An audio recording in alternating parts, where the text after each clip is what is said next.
خواجہ فرید الدین عطار رحمۃ اللہ علیہ فرماتے ہیں، میں نوجوانی میں عطر کی دکان تھی اور میری ہزاروں شیشیاں ہوتی تھیں جن میں عطر پڑا ہوتا تھا۔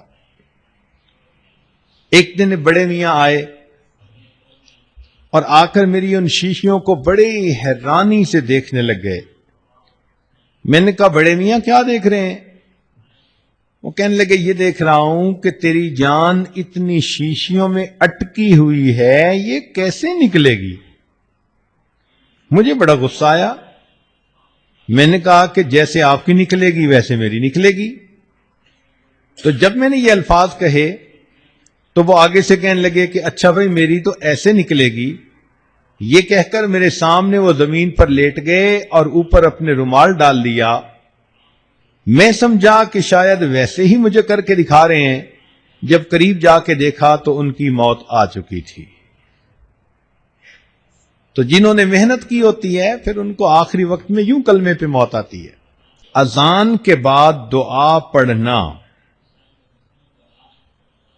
چنانچہ جب اذان ہوتی ہے تو سنت یہ ہے کہ مؤذن جو کہہ رہا ہے وہی کہتے رہیں،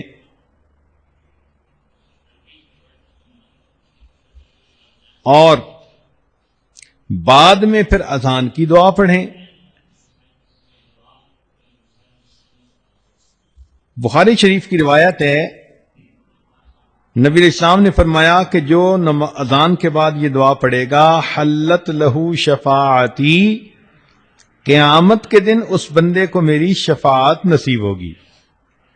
ملا علی قاری رحمۃ اللہ علیہ فرماتے ہیں ففیہ اشارۃ الی بشارت حسن الخاتمہ، اس میں اشارہ ہے کہ اس کو موت کے وقت کلمے پہ موت نصیب ہوگی۔ اور حدیث پاک میں ایک دعا بھی ہے کہ جو آدمی یہ دعا مانگے گا تو اللہ تعالیٰ اس کو ایمان پہ موت عطا فرما دیں گے، اور وہ دعا بہت چھوٹی سی ہے، دن میں بھی مانگے رات میں بھی، اللہم بارک لنا فی الموت وفی ما بعد الموت۔ اللہ تعالیٰ سے یہ دعا مانگیں کہ یا حی یا قیوم برحمتک استغیث، کلمے کی کثرت کریں،